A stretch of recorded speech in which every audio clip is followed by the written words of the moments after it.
When Ukraine President Volodymyr Zelensky touched down in South Africa, the world was watching, and not just the usual suspects. From Donald Trump to Vladimir Putin, global eyes were fixed on Pretoria as South Africa hosted one of the most polarizing figures in international politics.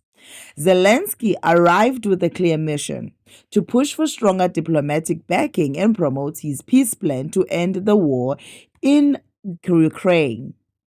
He met with President Cyril Ramaphosa, who in a rare pivot publicly supported efforts for a Ukraine-Russia truce.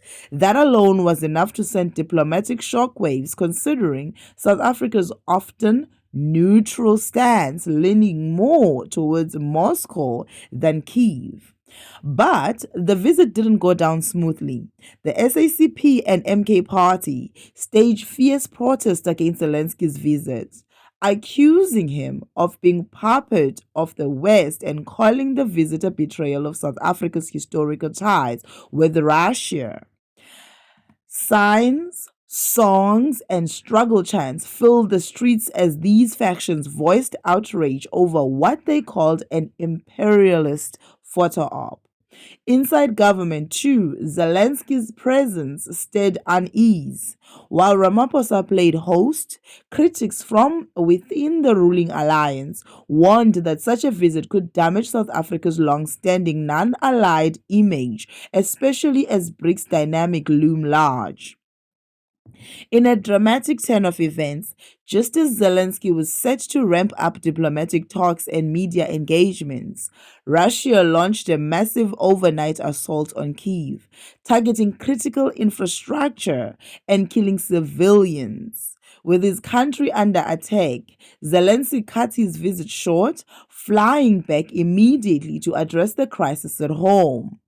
Analysts say the timing of the assault was likely deliberate, with some interpreting it as a message from Putin. Don't wander too far from the battlefield. Zelensky's visit raised one big question.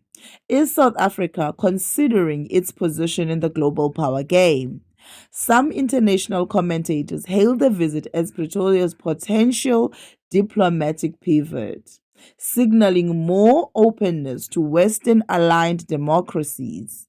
But others say it was just symbolic politics before the 2025 general elections.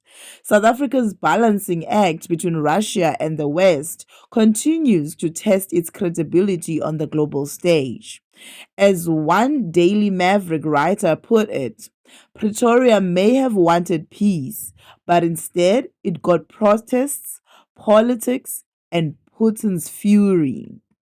Zelensky's whirlwind visit may have lasted only hours, but it left behind a trail of controversy, diplomatic questions, and a clear signal. In today's global chessboard, even faraway nations like South Africa aren't just spectators. They are pawns, bishops, and sometimes kings in a game no one wants to lose. This same Ramaphosa, who worked with the Western imperialists to block President Vladimir Putin to come from here.